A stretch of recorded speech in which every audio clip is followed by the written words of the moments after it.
Hello, everyone, and welcome to this webinar hosted by the Ocean Panel Secretariat, where we'll be exploring the latest Ocean Panel knowledge product, the Handbook on Sustainable Ocean Plans, a Practitioner's Guide, and its practical application. For those of you who don't know me, my name is Amy Swift, and I am a research analyst in WRI's Ocean Programme and the Secretariat coordinating author of the SOP Handbook that we will be discussing today. So just before we jump into the substance of the webinar, please do let me share just a few brief housekeeping items. So firstly, today's handbook, along with all other knowledge products commissioned by the Ocean Panel, are available on the Ocean Panel website, and that's oceanpanel.org. And please see the link to this in the chat. There are also QR codes in this presentation that will take you directly to the report. Secondly, we hope to have time to respond to questions from you, the audience, and so you're encouraged to post your questions in the Q&A box located at the bottom of your screen. And please indicate which speaker you would like to respond if you do have a preference, and be sure that what you write is in the form of a question as opposed to a statement. And finally, today's webinar is being recorded, and you will receive a message within the next few weeks with details on how to access that recording.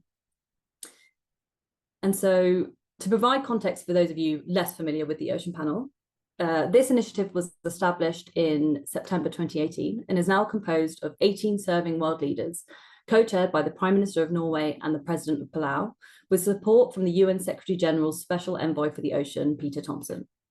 And as you can see from the map presented here, the Ocean Panel is very unique. It's composed of members from across the world, including nations large and small across all ocean basins at every stage of economic development, and at extremes of the ocean environment from the tropics all the way to the Arctic. And so the Ocean Panel itself aims to facilitate a better, more resilient future for people and our planet. And the goal is to deliver a sustainable ocean economy where effective protection, sustainable production, and equitable prosperity go hand in hand. And the means to achieve this is through 100% sustainable management of national waters, guided by the very topic of conversation today, sustainable ocean plans. And so a key foundation of the Ocean Panel is a focus on best available science and knowledge to inform decision-making. And to this end, Ocean Panel members have commissioned a series of reports and papers on a diversity of topics relevant to achieving a sustainable ocean economy. And these have been produced through engagement with over 400 scientists, policy experts, and Indigenous leaders from over 60 countries, and with a focus on diversity of authorship. And the process is overseen and contributed to by the Ocean Panel Secretariat and our 3 lead experts. The key findings and recommendations of past Ocean Panel papers and reports have been condensed into an action-oriented document called the Transformations Agenda, shown here. And this handbook we are exploring today was commissioned to help achieve an ambition that by 2030, SOPs are providing a credible basis for safeguarding the long-term health and resilience of the ocean, attracting investment and creating jobs to the benefit of coastal communities and national economies. And so, without further ado, it is my pleasure now to introduce 2 of the lead authors of this handbook to dive into its contents further.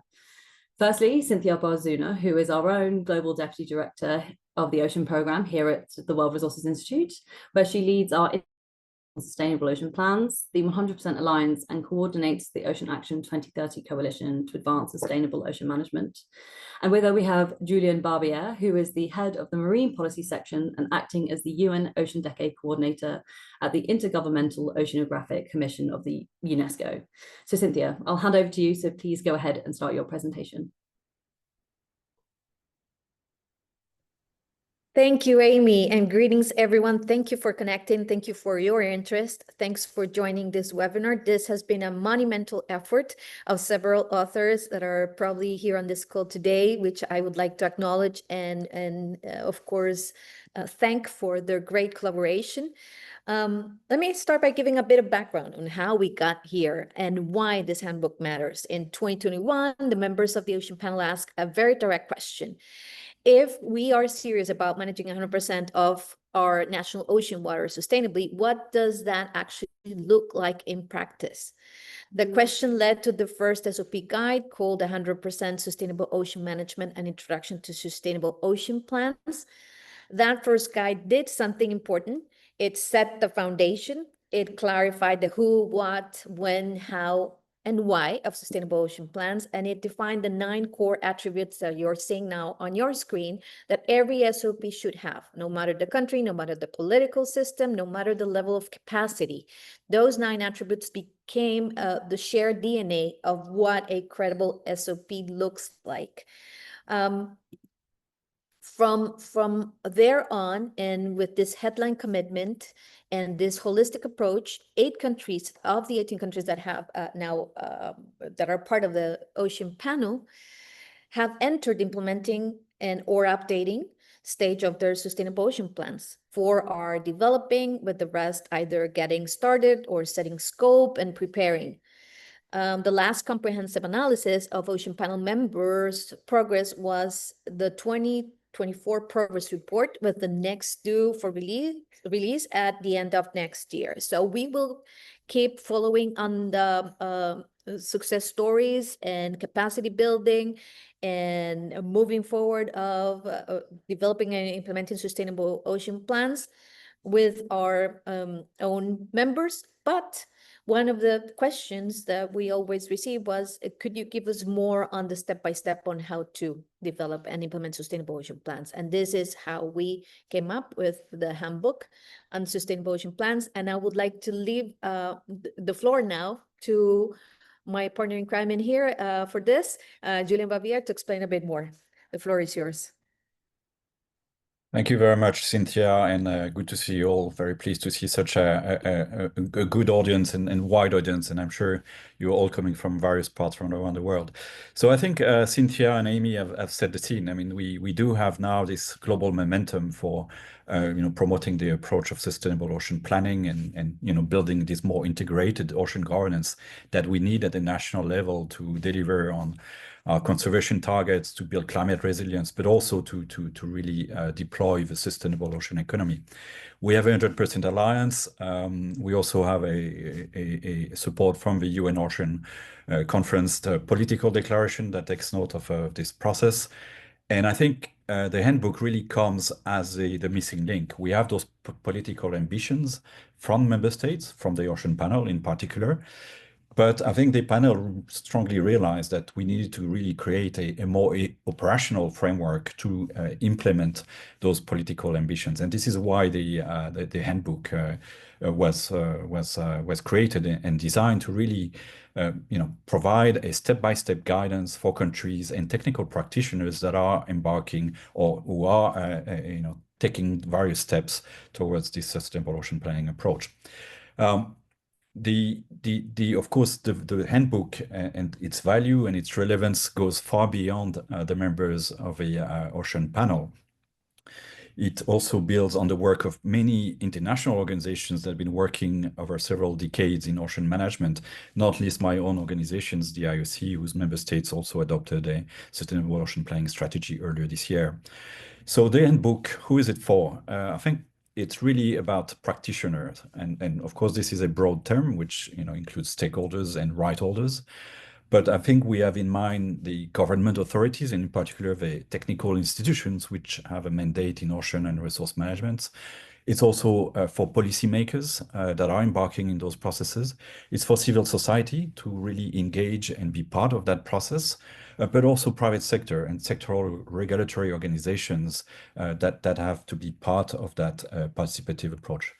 The handbook gives a comprehensive overview of all relevant information required to produce this SOP. It is broken into key steps designed so that the practitioners can actually defer to the section most relevant, depending on their current progress and where they are. And whether they are just starting out or finalizing the implementation, this is really an important resource. It also points to additional technical resources that can, for example, be used in national consultation processes. We have, for example, a number of templates that have been developed, which also are ready to be used and so on. I think as for all technical guidance, of course, a handbook needs to be adapted and translated into national context. Not all countries have the same governance frameworks, but I think the authors have really tried to capture principles and good practices from diverse experience and initiatives from all around the world. And this is also represented in the authorship. So now if we look at how the handbook is structured, we have identified, of course, the introduction, but we have identified 5 steps. And those 5 steps are really crucial because they provide the comprehensive sequential framework necessary to successfully design, finance, implement, and adapt the sustainable ocean plans. Now, of course, we need to realize that in real life, not everything is that linear, but it also, I think, illustrates how each step is contributing and fitting into the overall process. So those steps are really there to support and transform the political goals of SOP into practical implementation. And if we look at those, the first one is, of course, the one focusing on setting the objectives and through participatory processes, defining the scope of the sustainable ocean plans that are going to be implemented at the national level. The second step is looking at financial aspects, the planning, the resource mobilizations that will be required, because of course, those SOPs need to be well funded to be efficient and to deliver the goals. Step 3 is focusing on the knowledge base that is required to design the plan, both in terms of coming up with baseline information, scientific information, but also looking at future conditions and scenarios and using different tools to project where the SOP is going to deliver in the future. Step 4 is looking at the building blocks of SOP. By this, we mean the elements required for developing the strategic plans, the policies, the governance architecture, which is, of course, very important, as well as the financial framework.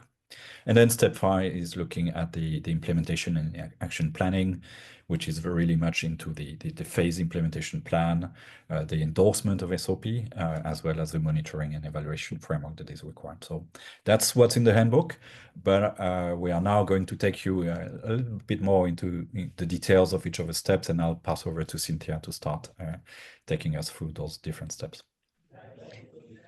Thank you, Julian. And in next slide, you'll see what are sustainable ocean plans. They are the blueprint for managing 100% of a country's ocean space sustainably, ensuring, as Amy mentioned, protection, production, and prosperity, and how they go hand in hand.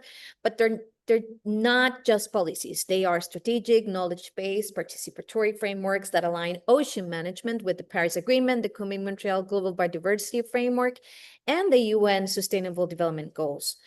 So SOPs represent a paradigm shift from fragmented ocean management to an integrated, inclusive, and adaptive approach that recognizes the inseparable link between people and nature. They provide the bridge between ocean health and human prosperity, transforming how nations govern, invest in, and benefit from the ocean. What does SOP bring to the table? This unifying umbrella framework that connects policies, laws, area-based tools, financial mechanisms under one coherent national vision, a long-term roadmap that integrates science, indigenous and local knowledge, ecosystem-based management, the 9 defining attributes, of course, it has to be inclusive, integrative, iterative, is very important, place-based, ecosystem-based, knowledge-based, endorsed, financed, and capacitated, ensuring both that its legitimacy, but also longevity. It's a governance accelerator that provides institutional clarity and coordination needed for public and private investment and equitable participation. It is a vehicle for implementation, of course, turning NDCs and BSAPs, climate pledges into national action. And it really matters because it tackles fragmentation, uniting fisheries, tourism, shipping. They enable countries to unlock blue capital, creating stable, transparent governance environments for investments. They build on resilience and equity, empowering coastal communities, indigenous peoples to shape and share ocean prosperity. They are adaptive living frameworks. They are capable of evolving with new science, changing ecosystems, and shifting national priorities. In short, SOPs are not another plan, the plan of plans, and they turn ambition into architecture and commitment into coordinated action.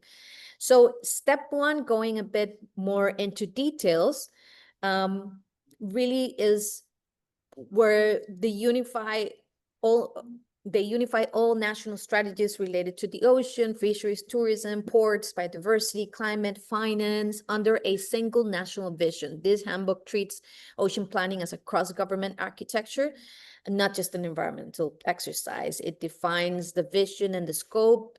So before drawing maps or budgets, step one insists on government must define, created with ministries of finance, planning, coastal communities, indigenous peoples, and private sector. It goes over in much more detail on the concept of the ocean transformations on health, equity, wealth, knowledge, and finance as guiding pillars that must be integrated, and they tell us how. This really transforms the SOP into a whole of government roadmap.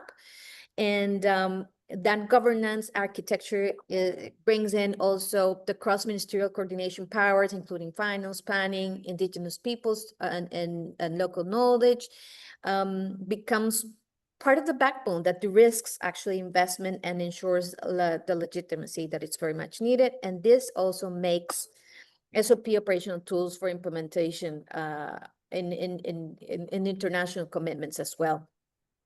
It's all about rights and inclusion at the core, coherence, coordination, and continuity. And it agrees on a shared vision, define full ocean space, and build governance backbone that it's inclusive, rights-based, and financially connected. Moving forward to step 2 is basically, the ocean is our greatest climate solution, hiding in plain sight, yet it receives less than 1% of global climate finance. So what we try to create here is understanding how this is not just another report, this is a practical roadmap for countries to govern. And the missing link is the finance, of course. So it's policy, governance, and finance. It gives governments a way to move from political ambition to actually deliver to implementation. The core message is that we don't have shortage of capital. According to our authors, we have a shortage of credible, investable ocean plans. So with this flips the conversation into not finding new money. It's about making ocean governance bankable. And the handbook introduces a systematic way to align public budgets, private finance, and development assistance as well, building an enabling environment to lower the risk. And the message to investors is you can trust this country's ocean architecture. Stable governance is the new current of ocean finance. And it brings the ministers of finance to the table as well, and diversifies the finance toolbox, data, transparency, accountability. So in terms of what it delivers, it fixed really the governance and data that shows how to reduce this risk and design the finance mix for public, private, and philanthropic embedded into ocean health, in embedding ocean health into national budgets. So turning to Julian for step 3 here. Thank you, Cynthia. So step 3 is very much about the knowledge base that is required to implement the SOP approach.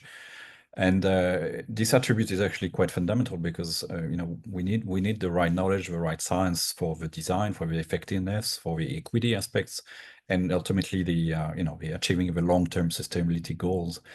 So when we talk about knowledge-based attributes, we really want those to be underpinned by the best available scientific evidence, but also by indigenous, traditional, and local knowledge. So that step 3 really, goes into much more depth in terms of defining the key actions needed to identify and collect that baseline information to really look at what state, and what are the potential pressures, the different ecosystem services that needs to be protected through the SOP approach. So it's about very much collecting baseline environmental, economic, and social data for that purpose. It also showcases how best to partner with indigenous and traditional knowledge holders, because a lot of those communities are actually directly engaged in the management of those marine resources. So they provide their perspective and enhance the effectiveness of sustainability of the data that are also collected through more traditional scientific methods.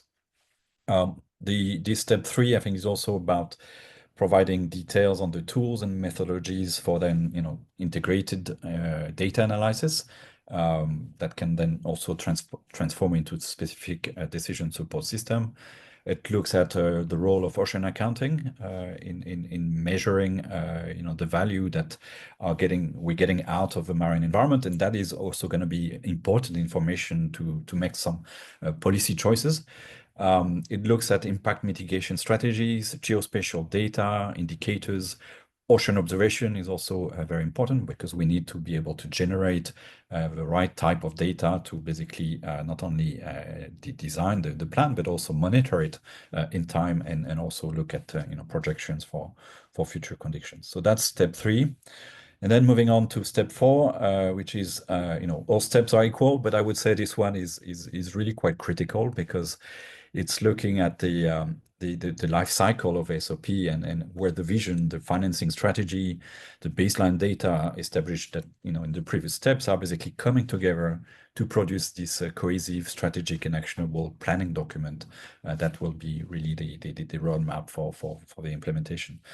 So it outlines how these are combined to build a strategic plan, including, for example, using SOP action goals and objectives, which are SMARTY. So that means they must be specific, measurable, achievable, relevant, time-bound, inclusive, and equitable. So this step, I think, provides information on how best to deal with policy integration and regulatory adjustments. And of course outlines, what kind of organizational structure and collaborative frameworks will be put in place to implement the SOP approach. And of course, that requires a lot of institutional collaboration in those frameworks, as well as defining the financial framework. So maybe just moving to the next and final step, and this is step 5. Which is really about the nitty-gritty of developing the phased implementation plan. So we're going to look here at elements for ensuring compliance and enforcing the sustainable ocean planning across different sectors and governmental agencies. And of course, there will be also aspects related to decentralization from top level government entities to more local entities that have a role in ocean management. It will look at endorsement process. Indeed, we want those SOPs as much as possible to be endorsed at the highest level. And looking at different processes for doing that and experiences around the world. And finally, I think this step looks into the monitoring and evaluation protocols, which are really critical to be basically able to inform how we are doing, how we are tracking progress of the SOP. So we can do this through indicators, through annual reporting systems. And that will be, of course, essential information to be able to evolve the SOP in time as more information becomes available, but also because of environmental shifts and societal needs. So, of course, that's part of the adaptive approach that is very much embedded within the process.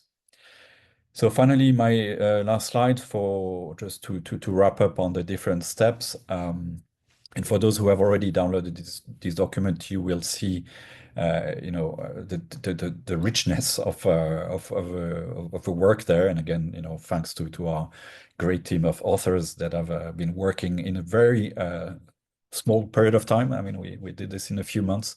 But I think there's also an important element that I wanted to highlight here, which is the decision tree here, which is really to help the readers and the practitioners that will be using the guide concretely to see where you can come in this handbook, depending on the specific needs that you have, and of course depending on different steps that have already been taken at the national level. Because in a sense, a lot of the things that we are describing in here are also being implemented and various level of implementation in countries. So we are not usually starting from scratch, and there are already processes in places which can be more integrated and more made more efficient through this SOP approach. We have an executive summary as well, which I think is probably more tailored for a policymaker type of audience. And of course, we recommend using both of these resources to help navigate the handbook and to get most of its content, throughout your own SOP process. So that's it for me. I hope this will be a critical resource for all our work collectively around the world in really making the ocean more sustainable. And that also starts with more integrated ocean governance, which I think is what we are trying to do here. So I'll stop here and I'll pass over to Amy to introduce the next speaker for the webinar. Thank you. Thank you, Cynthia and Julian, for your presentation. That was very insightful. We will now be hearing from Ocean Panel countries themselves about their own experience with putting together a sustainable ocean plan. So first, I would like to introduce Iram Agbamava, who is the Technical Advisor for the Sustainable Development Goals Advisory Unit for the Office of the President, Ghana, who will present on Ghana's experience of putting together their SOP. So Iram, thank you so much for taking the time to speak, and please go ahead with your presentation. Thank you, Amy, and thank you for the panelists who started before me. My name is Aram. I'm the Technical Advisor at the Sustainable SDGs Advisory Unit, Office of the President. Our presentation today is about progress, partnership, and pathways for a resilient ocean future. The presentation outline is in 7 parts. It's in 7 parts: introduction, attributes, approach, the key activities, financing, lesson learned, and challenges and gaps. Ghana's Sustainable Ocean Plan is a framework that guides the country in sustainably managing 100% of its ocean under national jurisdiction by 2030, in line with the Ocean Panel's transformation vision. So the Sustainable Ocean Plan, the purpose of it is to balance economic development with ecosystem protection, thereby providing citizens with social and economic benefits over time. It's also aligned with the high-level panel for sustainable ocean economy. And the target is to manage 100% of our ocean areas sustainably by 2025. It also aligns with the SDGs goal 14, which is life below water. So the objective of the Ghana Sustainable Ocean Plan and impact, we're looking at it as it will ensure ocean health and ecosystem resilience. It will also guide private sector investment and then promote inclusive jobs. We hope that it will also balance economic growth and environmental stewardship, and then also attract investment in a healthy and resilient ocean economy by creating a stable and predictable framework for sustainable practices. So the benefits of Ghana's Sustainable Ocean Plan, we're looking at it in terms of economics, social and environmental.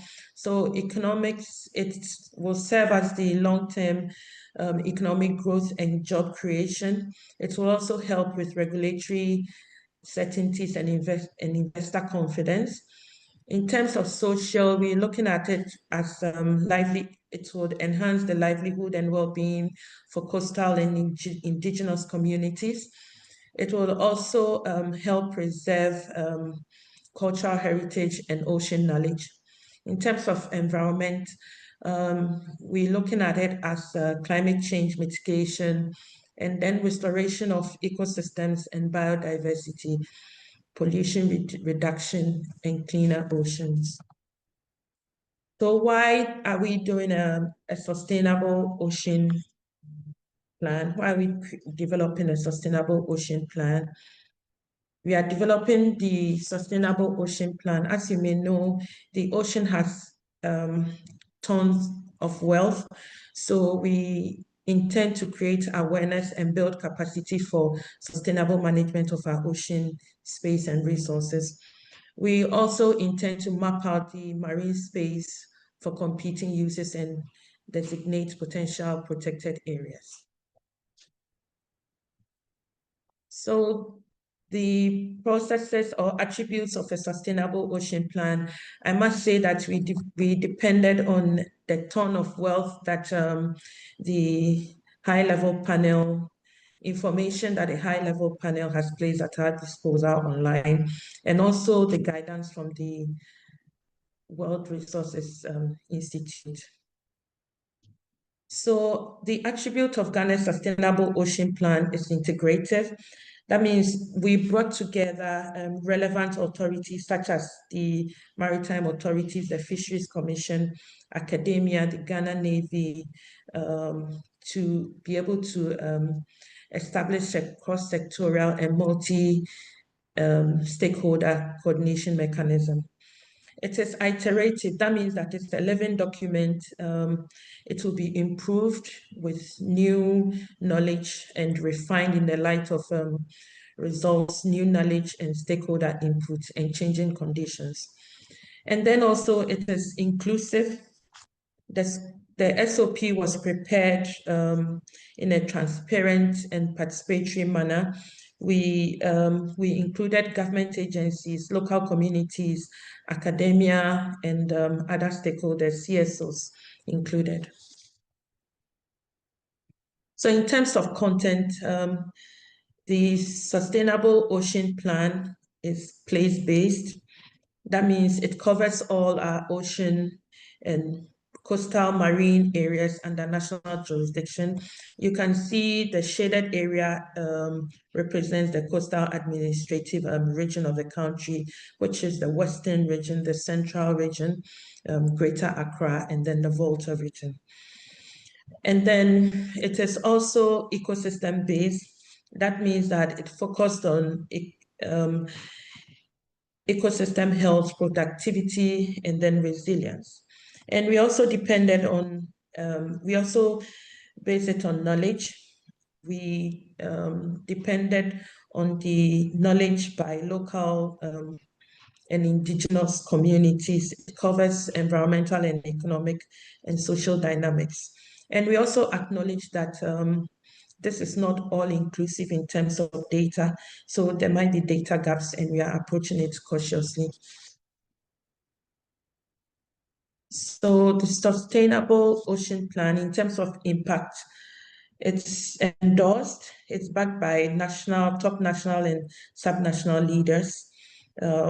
It has institutional support. We also, it's capacitated, builds necessary institutional skills and technical expertise, and it's financed. So we had support from the Pro-Blue World Bank under the Pro-Blue initiative, and then also the NORAD.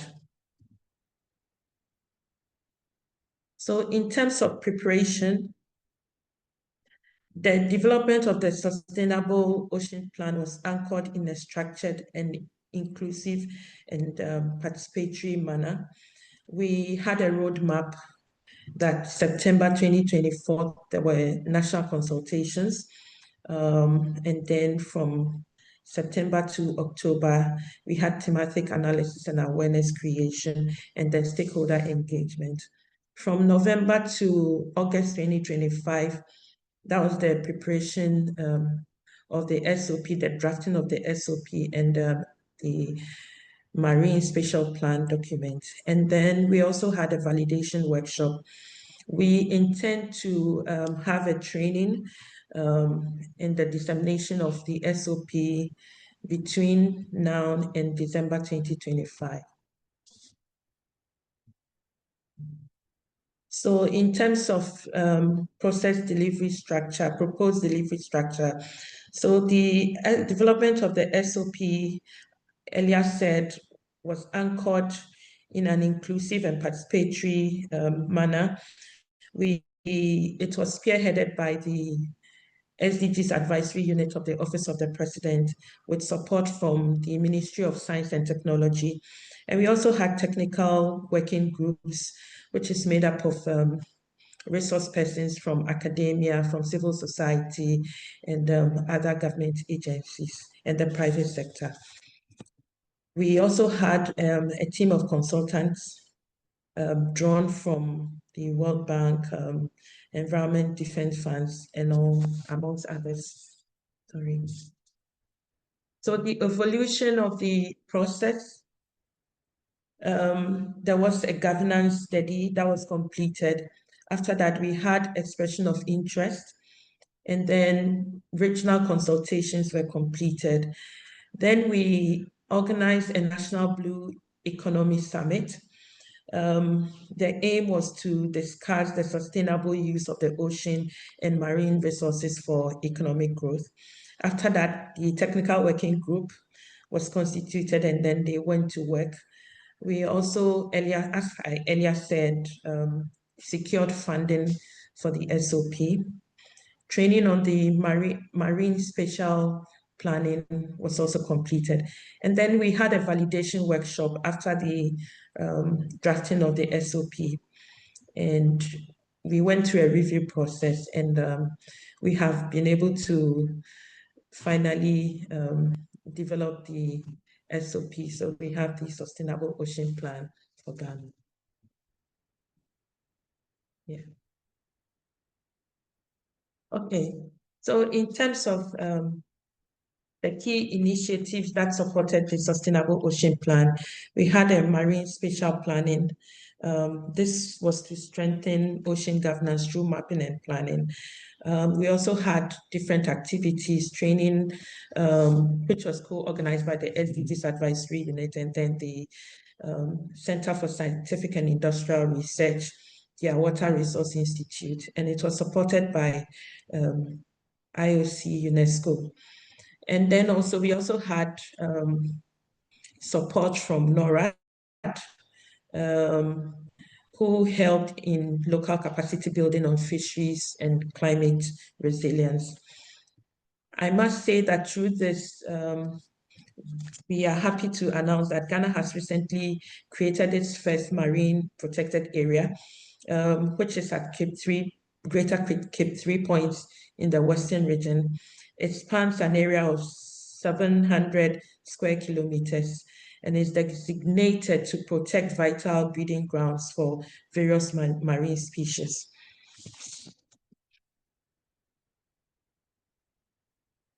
All right, so key lessons learned.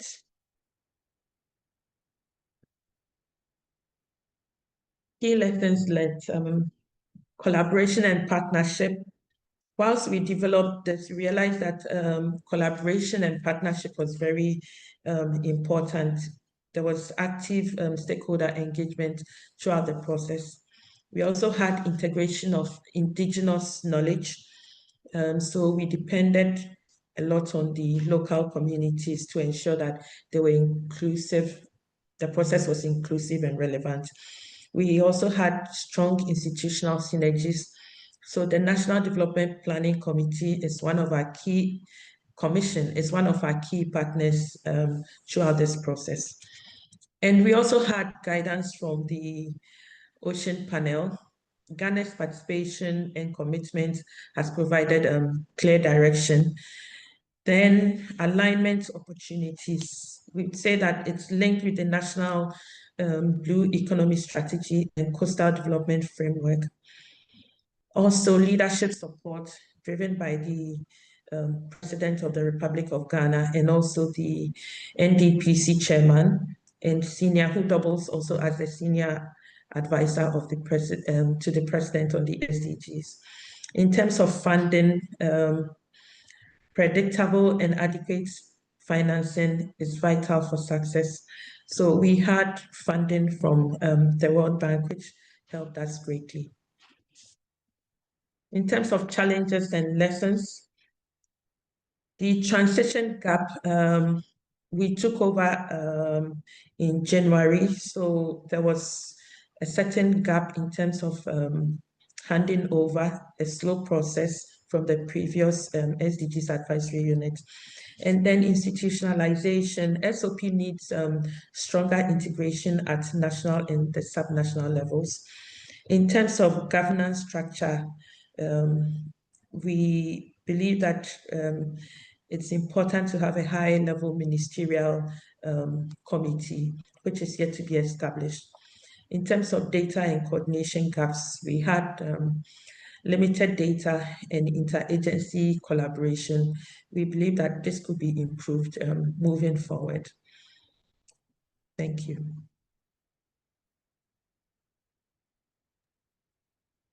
Thank you so much, Iman, for that great presentation on Ghana's own experience. I would now like to hand over and introduce Daniela Castellanos Villaseñor, who is the Ocean Governance Specialist at the Ministry of Foreign Affairs of Mexico, to speak on Mexico's experience of putting together their SOP. So please, Daniela, I hand over to you. Thank you, Amy. I hope you can hear me well. Good morning, good afternoon, colleagues, friends. It is a pleasure for me to share with you Mexico's progress towards our development and our implementation as well of the Sustainable Ocean Plan. Well, as some of you may know, Mexico is by nature, by identity, an ocean nation. We are strategically located between the Pacific and the Atlantic Oceans. Our country has more than 11,000 kilometers of coastline and over 3 million square kilometers of maritime territory, an area that is even larger than our continental surface. The ocean, therefore, is for Mexico part of our national economy and also part of our social fabric. Around 15 million Mexicans live in coastal areas, many of whom will depend directly on the seas for their outcome, their culture, their food security. Also, regarding the fisheries and the aquaculture sector, for example, it employs over 250 people and provides a source for protein for our communities, particularly in regions as the Caribbean and the Gulf of California. Also, for example, the coastal and marine tourism represents over 10% of our national GDP, and it generates millions of jobs in the country. So in this spirit is that Mexico joined the high-level panel for a sustainable ocean economy. Can you please move to the next slide, please? Since its foundation in 2018, and as a member, as you know, we committed to ensuring that 100% of our national waters will be managed sustainably through the development of our Sustainable Ocean Plan. And to fulfill this commitment, Mexico decided that through the Interministerial Commission for the Sustainable Management of Seas and Coasts, it is known, like for short, it is known as CIMARES, the update of our national policy for seas and coasts would be our Sustainable Ocean Plan. Next one, please. So once the decision was made, the process began. As you know, Mexico is a very extensive country. We have a lot of realities coexisting within the same country. So it was a very challenging but also interesting process for us. The first thing that we did was to look at the transformations document, the transformations agenda of the Ocean Panel, which, as you know, proposed like 74 priority actions for ocean sustainability, and to identify which ones of these 74 priority actions were the priority for Mexico. We reviewed our existing public policy instruments, and we also held consultations with federal ministries, with civil society, with academia. We did like a very broad consultation effort nationwide. And through this participatory process, we identified 13 priority actions for Mexico. Some of them include, for example, the halting the net loss of marine and coastal ecosystems, eliminating illegal, unreported, and unregulated fishing. Actually, in the next slide, I showed you this 13 priority actions. And also, for example, strengthening cooperation, capacity building, and technology transfer. So these 13 priority actions became the foundation for developing our Sustainable Ocean Plan. And the update process, supported by the World Bank ProBlue Fund, the World Bank, as you know, is part of the Ocean Action 2030 coalition. It involved a very extensive technical review and the definition of objectives, strategies, and lines of action or strategic lines of action. Up to this point that we have finalized the Sustainable Ocean Plan, we have 93 strategic lines of action. And the result has been a very robust and very inclusive policy framework. We have set, next slide please, we have set 6 overarching objectives for our Sustainable Ocean Plan. You can see them on screen. But this was, as I mentioned, this process was led by CIMARES. So this was definitely like a favorable point for Mexico, because all the ministries, the 9 ministries that are involved directly or indirectly in ocean governance and ocean management in the country were involved in the whole process of updating our policy, which will become our Sustainable Ocean Plan. So now I'm pleased to share here that the draft of this updated policy has already received the technical and legal validations which were needed to publish the instrument from the 9 key ministries involved.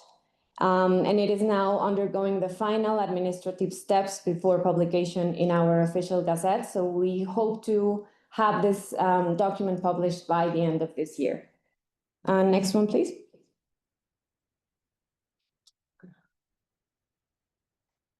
And so looking ahead, our first step, of course, is the publication of the document, but we are not waiting for that to start acting. As you know, and as a similar situation happens to many countries, the implementation phase will be a challenge, also because we have a very broad and very ambitious document, as I mentioned, with 93 strategic lines. So we are already preparing for the implementation phase, which is often the most challenging part, as I mentioned. So at this stage in the Ministry of Foreign Affairs, we are coordinating the process to kind of prioritize out of this 93 priority actions, have a short list of 10 to 15 priority actions to implement in the short and medium term. So once these priorities are identified, this process is happening as we speak. So we have been working on this in the past few weeks.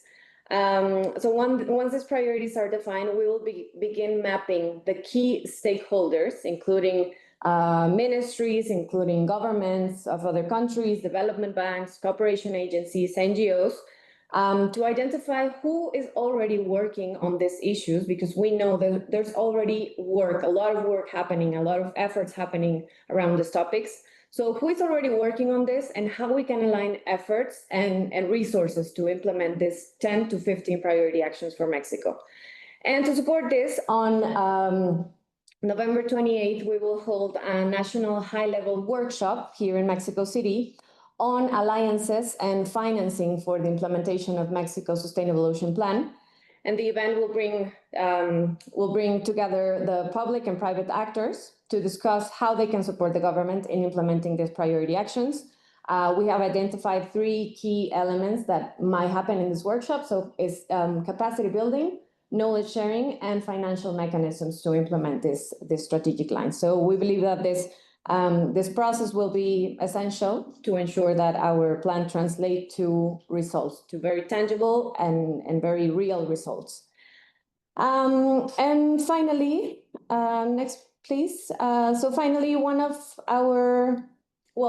another one of our next steps is, of course, the communication and outreach. We want everyone on board. We want this plan to be more than a policy document.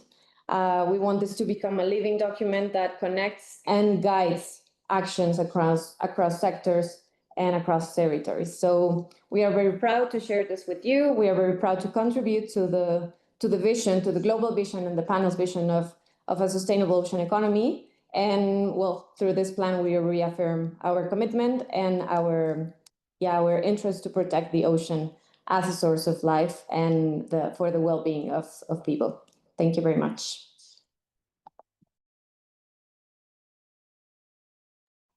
Thank you so much, Daniela. We now have just a very short period of time for Q&A. So thank you to everyone who has put some questions into the chat.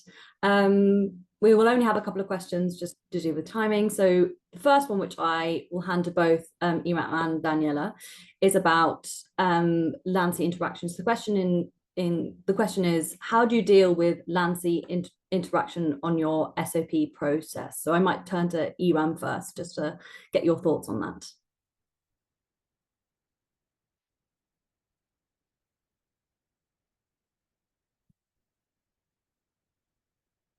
Or if not, Daniela, if you have an answer to that question on land-sea interaction. Yes, sure, Amy. Well, for sure, definitely, as I mentioned, the CIMARES, the Interministerial Commission, has been of great help for the country because it involves, for example, ministries that are completely focused on land, and ministries that are completely focused on sea, and it brings us together in tables and conversations towards specific objectives. So, for example, the Ministry of Economy that sometimes might not see the direct involvement in the ocean, although for some of us might be obvious, but there's still work to do in terms of communicating that. Well, they are part of CIMARES, so they participate in our sessions, and there they can communicate with the Navy, they can communicate with the Ministry of Foreign Affairs and see what is going on in terms of the ocean and how it relates to the work that they are doing. So, sorry, I would say definitely this interministerial commission is of great help for us. Thank you, Daniela. That's a really useful insight into that sort of land-sea interaction. I might just turn to Cynthia and Julian just for the next question, which the question itself is, does the SOP handbook include guidance on assessing the carrying capacity of a country's seas and evaluating if current activities are within these? So Cynthia, Julian, turn to you to answer that question.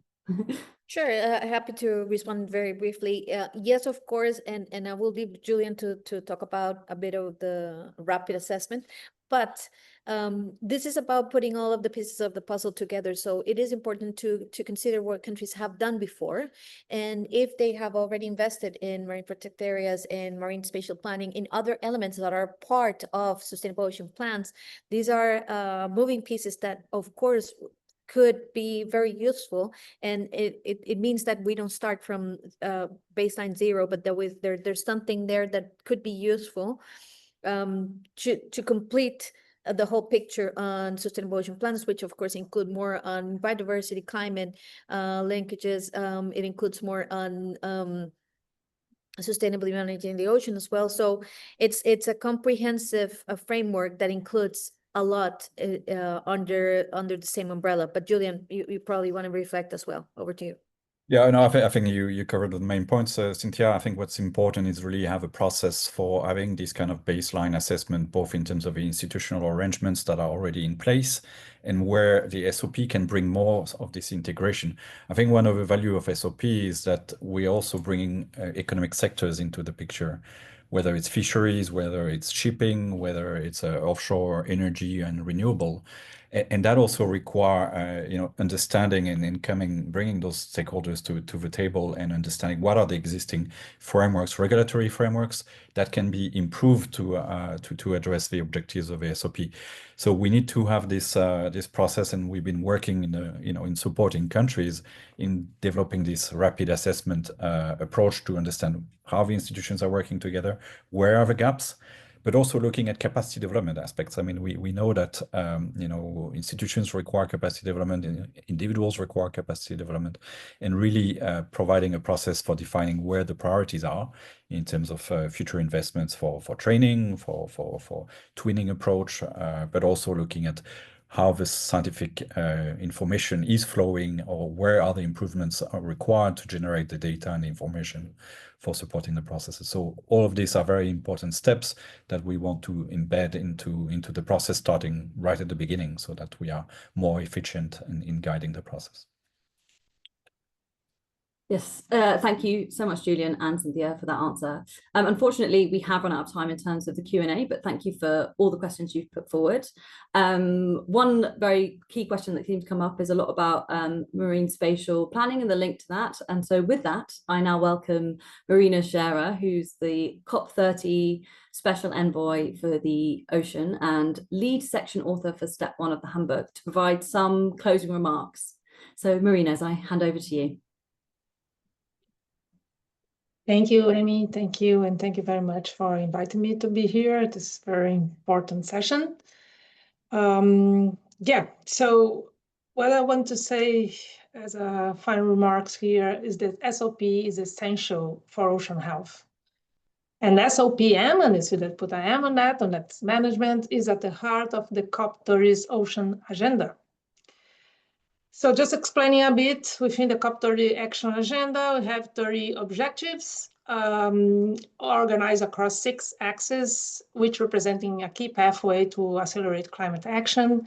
And next 2 focus on 3 objectives: great forest, biodiversity, and ocean. And the key objective 7 calls for integration of the ocean into climate solutions.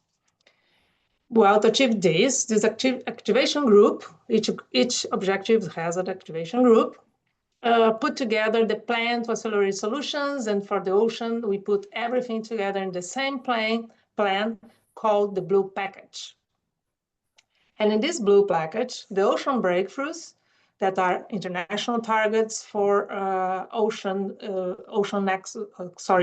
climate nexus, they are brought together under the framework of sustainable ocean planning and management. And also we have as a cross-cutting the blue entrepreneurship, supporting innovation, jobs, and also as another cross-cutting the values of engagement of the peoples of the ocean, named coastal communities, indigenous people, traditional populations. So with these elements, this Blue Package is a movement, is a mutirão, as we say in the COP in Brazil. And we hope that that ensures the ocean central to delivering the COP30 vision and a truly just and sustainable future. Can you pass, Amy? The next slide, please. So here maybe it could help to understand why did the activation group and the Blue Package plan use SOPM? Because SOPM is an umbrella framework that brings together different tools, policies, plans, and strategies needed in a joint effort to protect 100% of the ocean under national jurisdiction. So this approach connects science, policy, and people into one coherent agenda. And now from land to international waters. So SOP, it encompasses integrated coastal zone management, marine spatial planning, marine protected areas, any sectoral planning in the sea, biodiversity plans, climate change adaptation mitigation plans, all of that contribute under the SOP approach. And also we need to think about how sustainable plan and manage areas beyond national jurisdiction. So the national SOPs can give us a base for that too, for going beyond, for going to the national areas soon. Because it's, after all, is one ocean, connect us all and helping us tackle the climate crisis. So we should make this mutirão, this collective effort to plan and manage 100% of our oceans and coastal areas. As we always say, there is no life on the planet without a healthy ocean. That's why we do need SOP. That's all for me. Thank you.